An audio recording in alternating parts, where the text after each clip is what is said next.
দখলদার ইসরায়েলের লাগাতার সামরিক আগ্রাসনের মুখে এক ভয়াবহ সংকটকাল অতিক্রম করছেন ইসলামী প্রজাতন্ত্র ইরানের সর্বোচ্চ নেতা আয়াতুল্লাহ আলী খামেনি।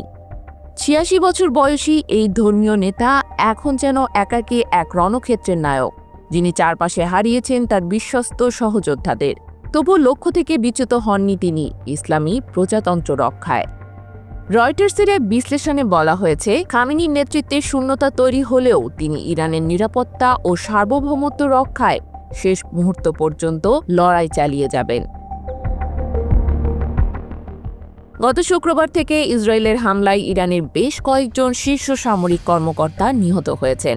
এদের মধ্যে রয়েছেন ইসলামিক রেভলিউশনারি গার্ড কর্পসের কমান্ডার হোসেইন সালামি, যিনি খামেনির প্রধান উপদেষ্টা ছিলেন।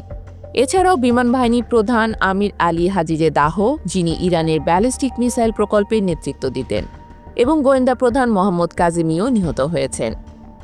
খামেনির নীতি নির্ধারণী কমিটির এক সদস্য রয়টার্সকে বলেন, বর্তমান পরিস্থিতিতে প্রতিরক্ষা ও অভ্যন্তরীণ নিরাপত্তা নিয়ে যে কোনো সিদ্ধান্তই ইরানের জন্য বড় ধরনের হুমকি হয়ে উঠতে পারে।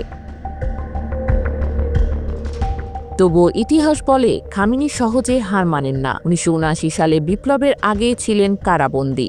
১৯৮১ সালে বোমা হামলায় আহত হয়েও টিকে গেছেন। ১৯৮৯ সাল থেকে তিনি শাসন করছেন ইরান। পশ্চিমাবাদের কাছে চক্ষুশূল হলেও দেশীয় রাজনীতিতে তিনি এখনও প্রভাবশালী। ইরানের শাসন ব্যবস্থায় তার হাতে রয়েছে সশস্ত্র বাহিনীর নিয়ন্ত্রণ, যুদ্ধ ঘোষণা এবং উচ্চপদস্থ কর্মকর্তাদের অপারেশনের মতো সর্বোচ্চ ক্ষমতা। তবে তিনি একনায়ক নন।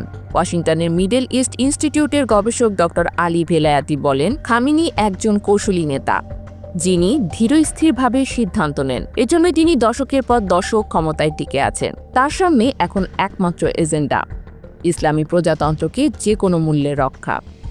তার এই অদম্য মনোভাব ইরানের জনগণের জন্য আশার আলো হয়ে থাকলেও ভবিষ্যৎ কি নিয়ে আসবে তা নিয়ে বিশ্বজুড়ে চলছে জোরালো বিশ্লেষণ।